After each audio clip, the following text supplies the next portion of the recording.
Rosa ígnea, cuarto capítulo. El tercer guardián. Seguimos estudiando este maravilloso libro de la Rosa ígnea, escrito por el venerable maestro Samael Aun Weor para reflexionar, meditar y ahondar cada vez más en su elevada sabiduría. De este modo se grabará en nuestras conciencias como un funcionalismo natural, donde la vida sensible y creada por el arquitecto del universo se abre armoniosamente a nuestra comprensión. La mente de todos los seres humanos vive reaccionando contra los impactos que provienen del mundo exterior. Así se va formando el ego, cada vez más y más denso, como una gran bola de nieve que se abulta y se engorda con el paso de las reacciones mecánicas. Debemos controlar esas reacciones mentales para que no sigan produciendo tantos disparates. Ello es posible si ponemos en acción el valor más precioso que tenemos, nuestro libre albedrío, mediante la voluntad consciente. Tenemos voluntad para hacer cosas que a veces no son muy edificantes, entonces también tenemos voluntad para dominar a los vicios, como por ejemplo no tomar, o no fumar, o no comer en exceso. Para todo se requiere de voluntad, solo depende de la prioridad que le otorguemos. Cuando ponemos en marcha la voluntad, en los pequeños esfuerzos que hacemos para vencer a los vicios, ganamos en virtudes. Entonces vemos recompensados nuestros esfuerzos y nos damos cuenta de que nuestra voluntad es cada día más firme y segura, hasta que se convierta en la voluntad crística que tanto necesitamos. Dice Thomas Kempis: aprende a quebrantar tu propia voluntad del ego, ¿verdad? Y sé celoso contra ti mismo. Tomás de Kempis fue una encarnación del venerable maestro Samael Aun Weor, que en el siglo XV vivió el camino del monje. Fue un beato alemán que nos dejó como enseñanza el libro de la imitación de Cristo, donde ya se aprecian las características analíticas de nuestro gurú. Aunque esta obra fue redactada para los monjes, sigue siendo una buena guía, tanto mística como psicológica, para todos los aspirantes a la autorrealización, ya que tiene un gran valor por su estilo sencillo y también pedagógico. Hay que comprender, pues, la naturaleza de las reacciones mentales, el poder que ejercen en nuestras vidas. Y podemos compararlo como cuando se producen las oscilaciones en el agua de un río o estanque por arrojar una piedra, o con el movimiento y con el paso de alguna embarcación. Todas esas ondas indican cierta reacción. La acción y la reacción sobre las aguas tranquilas son una buena metáfora para comprender esta sencilla ley de la naturaleza. De la misma manera sucede en lo psicológico y mediante el verbo. Si alguien nos insulta, sentimos ira, y esa ira viene a ser la reacción de nuestra mente contra las palabras duras de la persona que nos insulta. Pero es una reacción mecánica porque no nos hemos dado el tiempo necesario para analizar el hecho, dándole al insulto tal vez un valor que no tiene. Lo mismo ocurre con el sentido de la vista. Si no la dominamos, una imagen pornográfica nos hiere los sentidos y produce en la mente imágenes discordantes que nada tienen que ver con lo espiritual. Entonces la mente reacciona, igual que el lago se perturba con las ondas de la pasión animal que van desde el centro hasta la periferia. Debemos, pues, subyugar a los 5 sentidos sensoriales, que son las ventanas del alma, y dominar a la mente con el látigo de la voluntad consciente. Si lo logramos en las pequeñas cosas, debemos esforzarnos también por lograrlo en las más grandes. Así lo indica Tomás de Kempis. El hombre devoto primero ordena dentro de sí las obras que debe hacer afuera, y ellas no le llevan a los deseos de la inclinación viciosa, si las trae al albedrío de la recta razón. Hay que querer vencerse a sí mismo y cada día hacerse más fuerte y aprovechar todas las circunstancias para mejorarse. Nuestra mente vive reaccionando contra los impactos del mundo exterior. Las reacciones incesantes de la mente nos acarrean unas veces placer y otras dolor. Así es la ley del samsara, en donde vivimos hipnotizados como marionetas de las sensaciones y de las reacciones incesantes de los impactos exteriores. El gusto y el disgusto no son sino el resultado de las reacciones del entendimiento. Hay que controlar las reacciones del entendimiento para pasar más allá del placer y del dolor. Para ello debemos anteponer a la conciencia como árbitro de los sentidos. La corteza prefrontal del cerebro desempeña un papel crítico en el control de la atención. Ella supervisa las emociones y su conducta, así como el planeamiento, el razonamiento, la resolución de problemas, el ordenamiento temporal de los estímulos, la atención consciente, la metacognición y la cognición social. Lo mejor es que siempre y todos podemos actuar sobre la corteza prefrontal mediante la voluntad consciente. Pero para ello debemos autoeducarnos y disciplinarnos con la rectitud de la conciencia. Es necesario volvernos serenos, escuchar el corazón, seguir las pautas de la conciencia, ser indiferentes ante la alabanza y el vituperio, ante el triunfo y la derrota, ser críticos en nuestros pensamientos, sentimientos y actos. Así ponemos la voluntad al servicio del ser. Todas las tempestades de nuestra existencia no son sino el resultado de las reacciones del entendimiento ante los impactos provenientes del mundo exterior. Si las dejamos pasar sin analizarlas, nos abocarán a una vida conflictiva, llena de percepciones subjetivas que no siempre se corresponden con la realidad, haciendo de nuestra existencia un mar de llanto.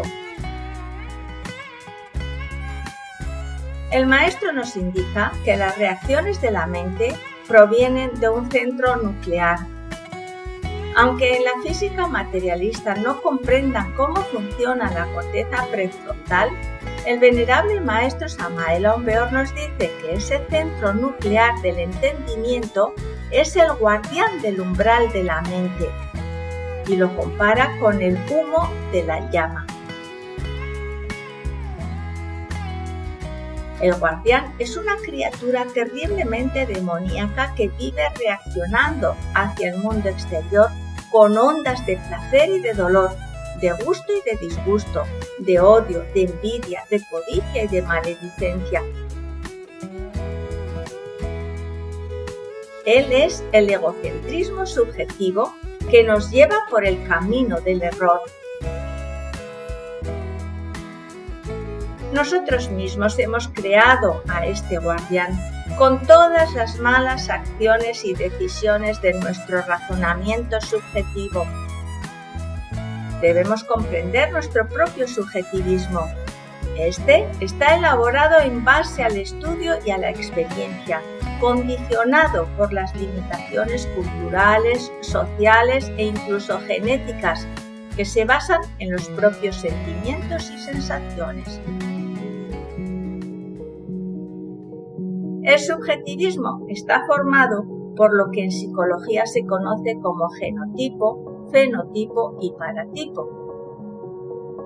Este bagaje subconsciente lastra y supedita a la conciencia. Lo esencial es volver consciente lo inconsciente para eliminar condicionamientos errados creados por nuestro propio guardián del umbral. La mayoría de nuestras opiniones son subjetivas. Carecemos de la capacidad necesaria para analizar incondicionalmente las situaciones. Por lo mismo, la gnosis asevera que nuestras percepciones subjetivas son el 97%. Esa es la razón por la que cada persona es un mundo diferente, donde nadie comprende a nadie, actualizándose constantemente la Torre de Babel. Hay necesidad, pues, de separar el humo de las llamas. Es urgente despojarnos del guardián del umbral de la mente para libertarnos de nuestro pasado animal con sus reacciones mecánicas. Ellas se convirtieron en egos y el conjunto de esos egos formaron el ente personificado del guardián del umbral. Cuando el aspirante, después de haber abierto sus alas ígneas, se propone seguir la senda iniciática, tendrá que pasar la prueba del guardián del umbral del mundo mental. Hay que acorazarse con valor porque este es un instante muy importante donde se aprecia el verdadero anhelo y el amor por el ser.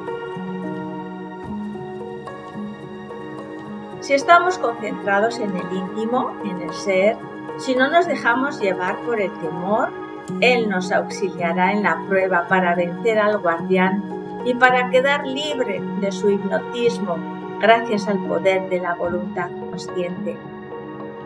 Y superada la prueba, el íntimo tomará el control de todos los procesos cognitivos mentales. Cada paso iniciático tiene su propio guardián y sus pruebas correspondientes que se van superando según los méritos del corazón. El tercer guardián pertenece al mundo de la mente y pasada la prueba, la mente se libertará de los sentidos externos. Es así como se abren las alas del espíritu entre la rosa ígnea de la mente que vibra en unión con el íntimo. Sin embargo, entre este crepitar de las llamas espirituales, los tenebrosos del mundo de la mente también atacan. Pero hay que vencerlos con la fuerza de la voluntad consciente en nuestro libre albedrío. Cuando la mente nos acose con representaciones perversas, debemos considerar que todas ellas son formas alotrópicas del odio, que es lo contrario del amor consciente. Tanto la pasión, la envidia o el egocentrismo indican la ausencia de Dios, como toda tiniebla y todo pensamiento tenebroso solo indican la ausencia de luz.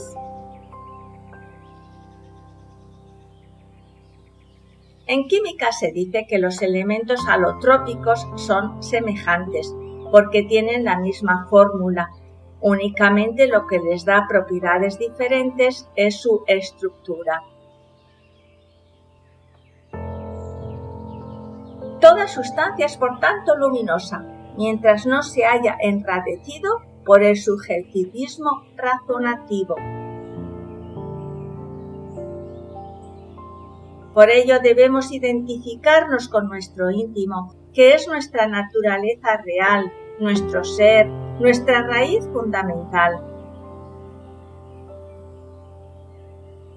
Para que le ordene a nuestro cuerpo mental, para que como potencia luminosa que es, exprese su naturaleza divina.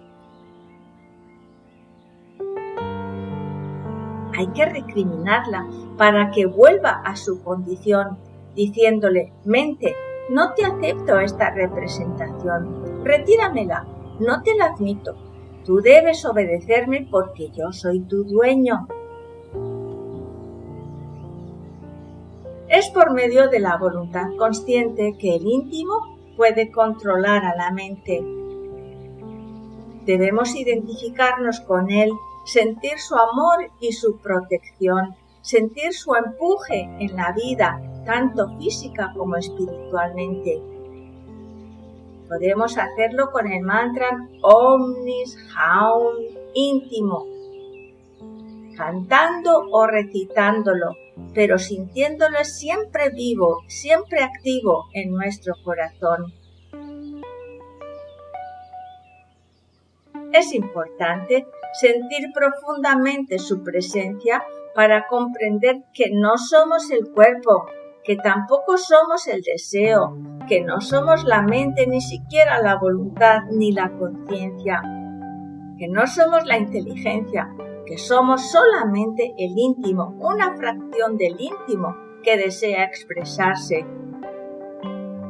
Porque somos Él, su voluntad en nosotros, su voluntad en acción. Cada uno de nosotros tiene a su ser, que le impulsa y que le anima. Él tiene un plan concreto para cada cual. Sintamos su presencia salvadora. Él nos da fortaleza para romper con todas las cadenas del mundo, con las emociones negativas, con los apegos, los deseos y las proyecciones, tanto del pasado como de las ensoñaciones futuras. Él nos hace vivir con intensidad el momento presente. Debemos fundirnos con su presencia redentora y salvífica y entender que somos parte del Dios vivo manifestándose en este plano. Él es el ser, Él es la vida, Él quiere expresarse en el mundo para que venga a nosotros su reino. Entre el crepitar del fuego universal, las rosas ígneas de nuestro entendimiento flamean abrasadoras cuando afirmamos su majestad en nosotros y su presencia bondadosa que nos dirige. La incógnita y el objetivo de cada una de las vidas creadas en el universo es su expresión divina.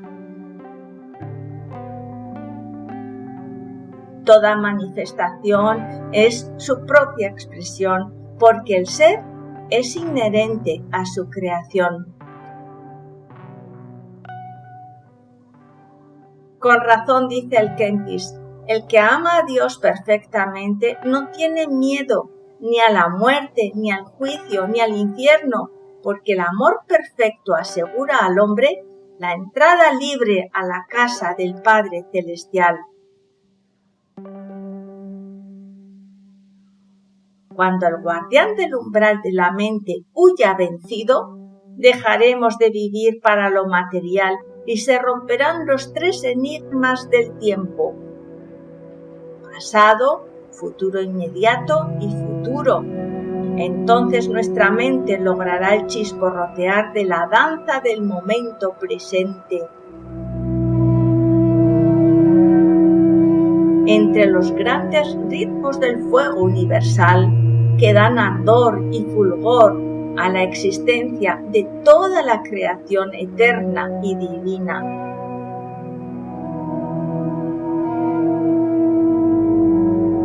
Esperamos que esta reflexión del libro les haya sido útil y se haya logrado la vibración de sus conciencias entre la rosa ígnea de sus corazones.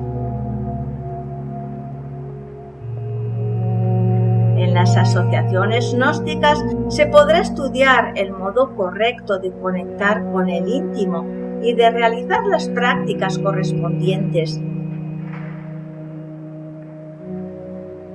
Además de trabajar con los valores de nuestra naturaleza física y metafísica para obtener un cambio radical de la naturaleza egoica a la consciencia y a la presencia del ser.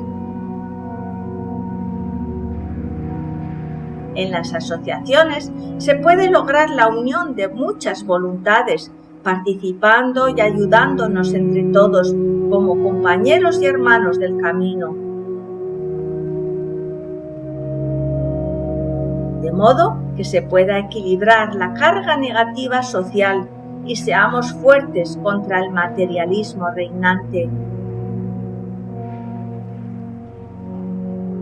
En las asociaciones gnósticas, solo con tu presencia realizas ya el tercer factor de la revolución de la conciencia, que es el amor consciente y desinteresado por la humanidad.